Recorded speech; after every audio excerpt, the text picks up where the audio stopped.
hoy por hoy sí es uno de los ejes de lo que se ha hecho llamar el programa de lucha, que es un horizonte político que se plantea en un movimiento de base estudiantil que pretende tener una ambición social.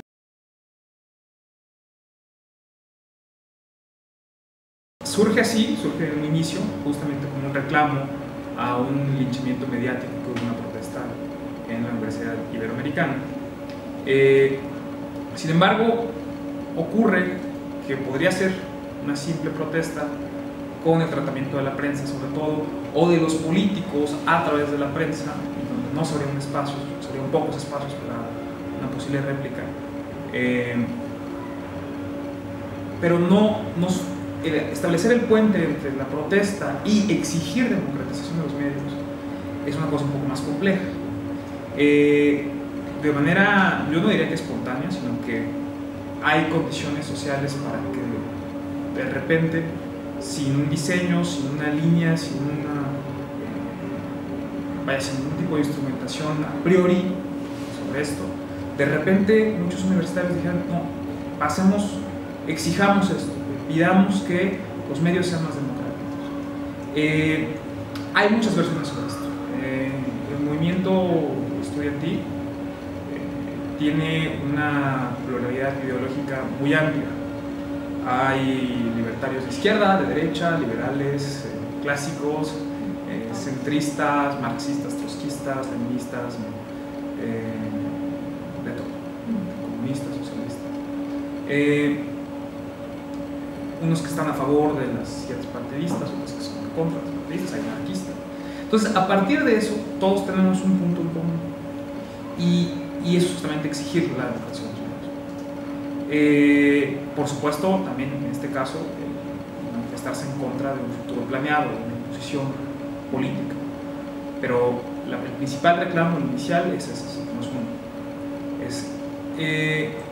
Entonces, ¿cómo definir la democratización de los medios a partir de la pluralidad ideológica tan grande que hay? Ha sido un tremendo reto.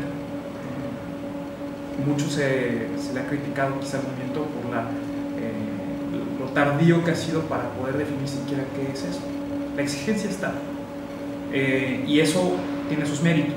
O sea, la protesta en sí misma, la exigencia de una mejor calidad de vida, en sí, y así como tal, con ese acotamiento, es en sí misma valiosa. Sin embargo, la discusión al interior ha sido muy compleja, muy rica. Sin embargo, pasa por varios ejes. Se entiende y se parte desde el diagnóstico. Tenemos una situación donde los medios, en particular las televisoras, o los grupos que controlan la prensa en este país, han acumulado tal poder y un tipo de poder que son capaces de montarse arriba de los poderes del que todos somos participantes, o supuestamente somos participantes, que son los poderes constituidos, los poderes formales. Están arriba y están dictando las formas, están dictando las rutas, ejecutivo, legislativo, judicial. Y eso no lo prevé justamente la Constitución. El pacto que tenemos nosotros es ese, es con la Constitución, pensando en un diseño, por supuesto, utópico, políticamente utópico. Y de repente tenemos a estos poderes que, guiados también por la ruta del dinero, están dictando la manera en que se va a computar el país. Y eso es una situación, no diría única, pero sí especial en el mundo. Por supuesto, muchos medios han tenido la tentación o son instrumento de otros poderes económicos, que son lo que en teoría política se llaman poderes de facto, se hacen de hecho, no porque los hubiéramos nosotros previsto y hubiéramos estado de acuerdo que son poderes. Entonces, estos poderes fácticos están, insisto, dictando nuestro futuro, diciendo cómo van a ser las políticas, que sí, que no, que pasa, que no pasa, y eso no puede ser democracia. Entonces, ese es uno de los ejes. Si está la información en particular, pero también la forma en la que se administra la política está siendo dictada por estos poderes de hecho, que se hicieron por una serie de circunstancias en la que no estamos de acuerdo, no se nos tomó en cuenta la ciudadanía, pues no es democrático. Eso no es un aspecto en el que todos convenimos. el destino a partir de ese es difícil.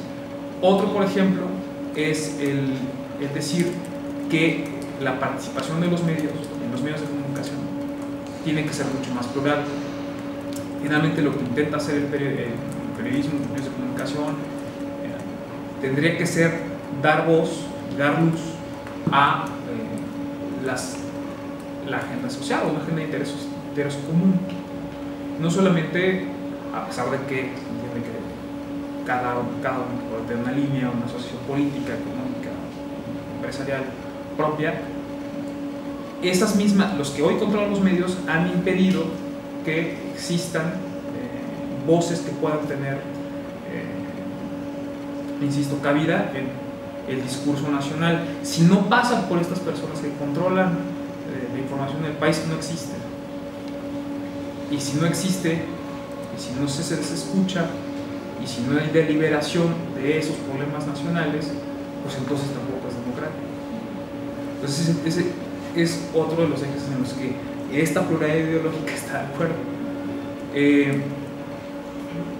Otra cosa que también es fundamental es comenzar a entender que así como nosotros democratizamos, por ejemplo, el petróleo, es decir, hay una serie de consideraciones en torno a qué es el petróleo, cómo lo vamos a administrar, cualquiera de las dos rutas, privatizarlo o estatizarlo, pero ya hay una serie de consideraciones producto de una discusión, de una deliberación que va en ruta a administrar un bien estratégico.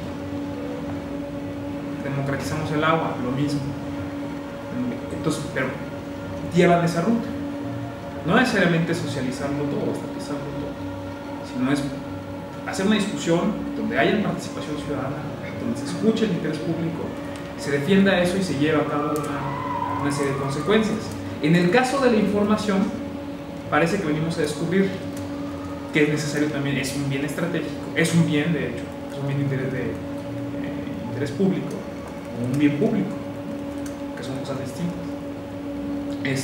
Pensamos que es un bien público y que es un bien estratégico, no es de interés nada más, es un bien público. Y en eso también parece que coinciden todas. Entonces yo podría marcar esos tres ejes. Bueno, las rutas es distinto, pero empezar a pensar que el movimiento que exige como democracia en los medios, creo que parte definitivamente por eso. Ya entrando en materia, lo que es cómo podríamos pensar, cómo podemos imaginar un mejor estado para lo que estamos diagnosticando como equivocado. Hay muchas consideraciones. Hay desde consideraciones tecnológicas, científicas, filosóficas, políticas, que es una característica de esta área, quizá a diferencia de otras ramas de la administración pública. Entonces se conformó un grupo, que se llama un grupo de democracia de los medios, que busca justamente darle la suficiente importancia a un tema con esas características, que no es exclusivamente un tema político, tecnológico, científico, mucho muy complejo. El grupo justamente lo que ha partido, bueno, es cosa característica de esta subasociación, es que sí necesitamos un nuevo marco normativo. Parece intuitivo, pero en realidad no.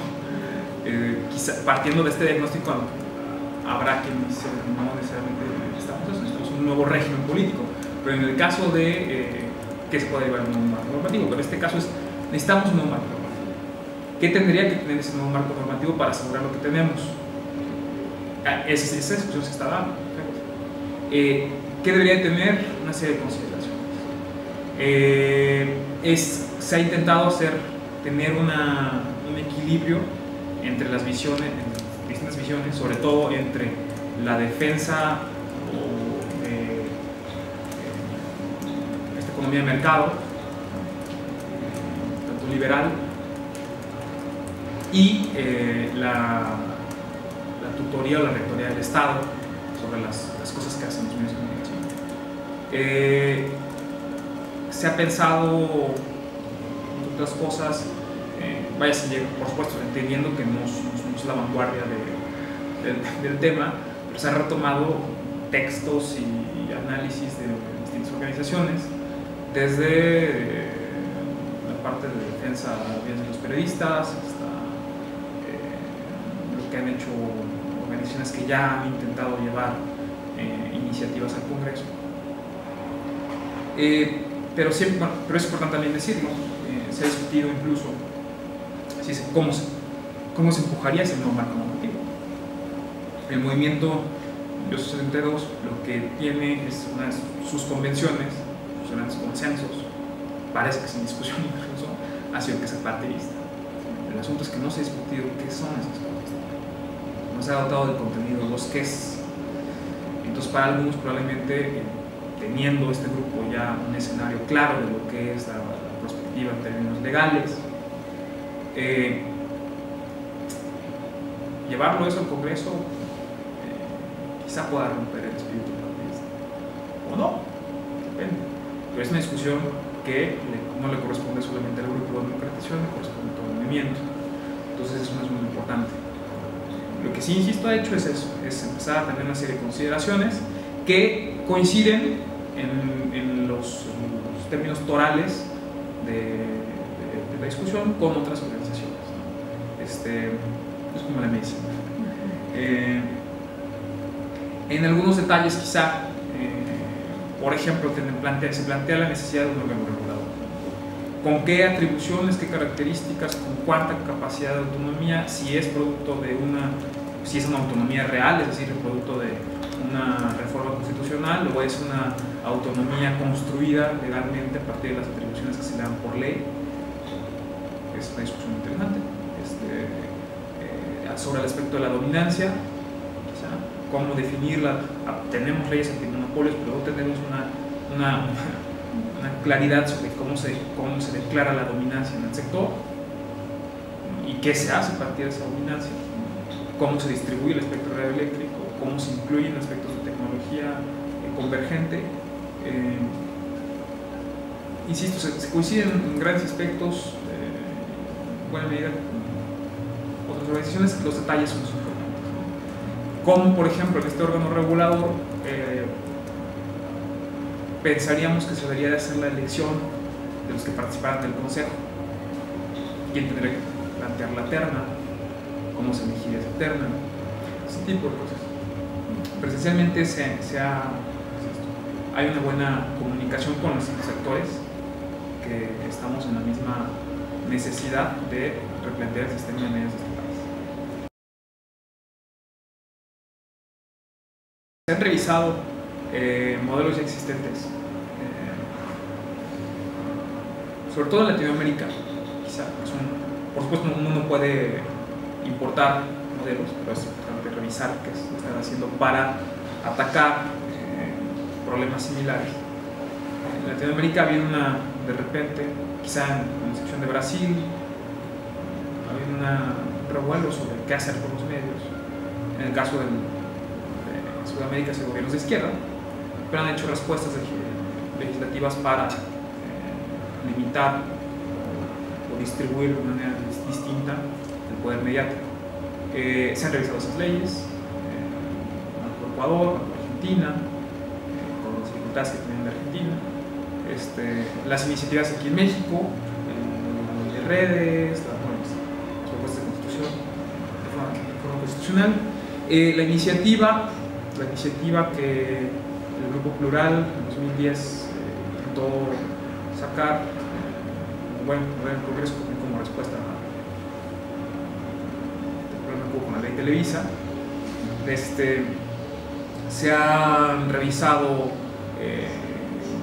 los parámetros que plantea también organismos internacionales como la ONU. Se han revisado los lineamientos que ha planteado la Asociación Mexicana del Derecho a la Información. Se han revisado documentos del artículo 19. Vaya, sí hay mucha. Sí ha habido. Se ha empapado el grupo de muchas experiencias internacionales, quizá, por supuesto, como todas, ni digo que las más importantes, habría que revisar qué es eso, pero sí ha habido ese ánimo, o sea, de dejar claro que no se está descubriendo el hilo negro, pero se quiere hacer una propuesta, se quiere plantear un piso mínimo si quiere discusión, por ejemplo. Se está elaborando justamente un documento en ese sentido, que es absolutamente fundamental. Cuando digo fundamental, es fundamental que tenga un nuevo marco normativo. Si no tiene esto, no se supera el problema. Eso es importante sacar. Y se está generando justamente a partir de lo que se ha entendido como experiencia tanto internacional como histórica, porque no es una lucha, aquí en México no es una lucha de hoy, de este año. Quizá estamos en un momento social en el que ya es mucho más manifiesto el problema, que el problema está ahí, hay un problema democrático, pero es una lucha que quizá para algunos de 30 años.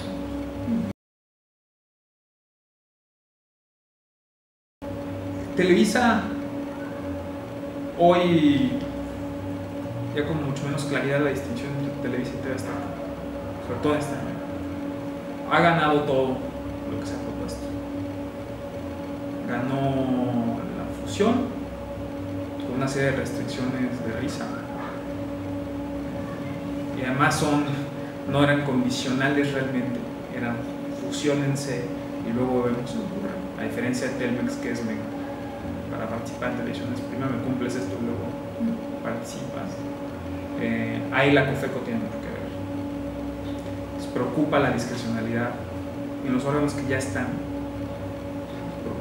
No importa que cambiemos quizá el marco normativo, si ya en los hechos las cosas van a seguir dando como hoy se da, por ejemplo, en la Comisión Federal de Competencia, la COFECO, o no se brinda de suficiente respaldo y autonomía por ley,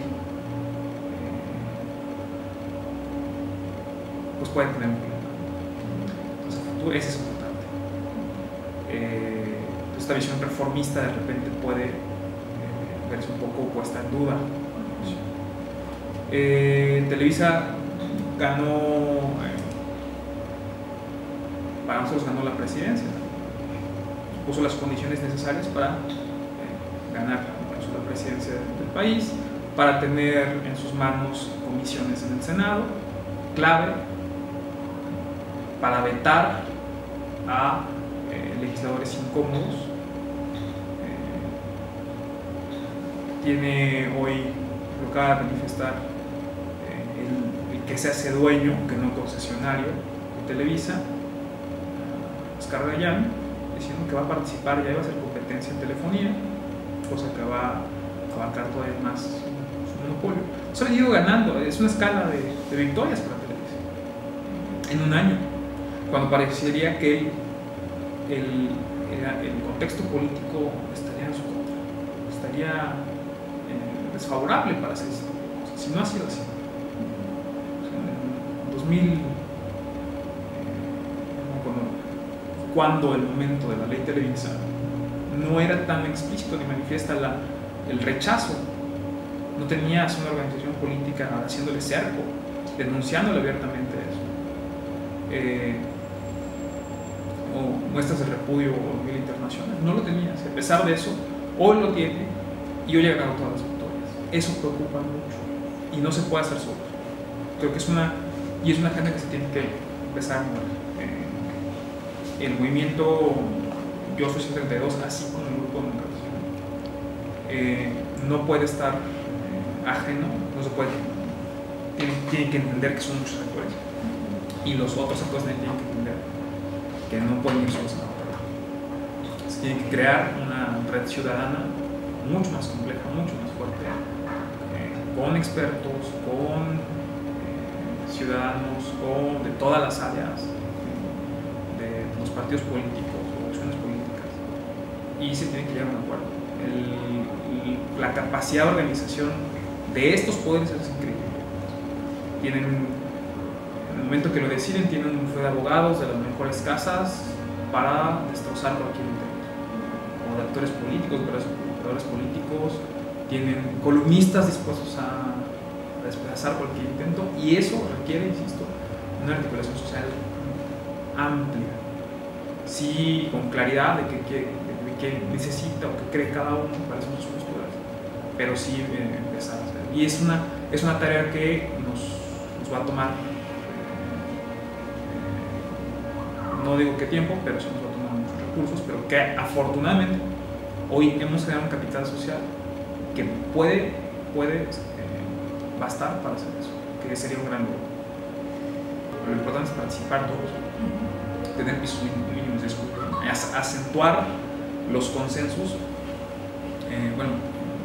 los puntos de convergencia sobre los de divergencia, y entender que es un momento histórico, sobre todo sembrar la imaginación.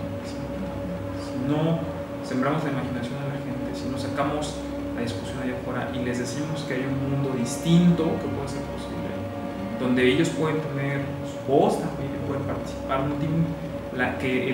se pueden empoderar de muchas maneras, que pueden tener una mejor capacidad de discernimiento y de liberación sobre sus problemas locales, estatales, nacionales, un mejor panorama internacional, una mejor calidad, y eso va a tener una mejor calidad de vida por la participación que va a tener a nivel democrático, jamás nos haya de ningún lado. Entonces eso es fundamental, es sembrar imaginación y tener a través de esta articulación social. Y no sé quién está dispuesto a encabezarlo, quién pretende encabezarlo, quizá todos, quizá ninguno, pero lo importante es participar.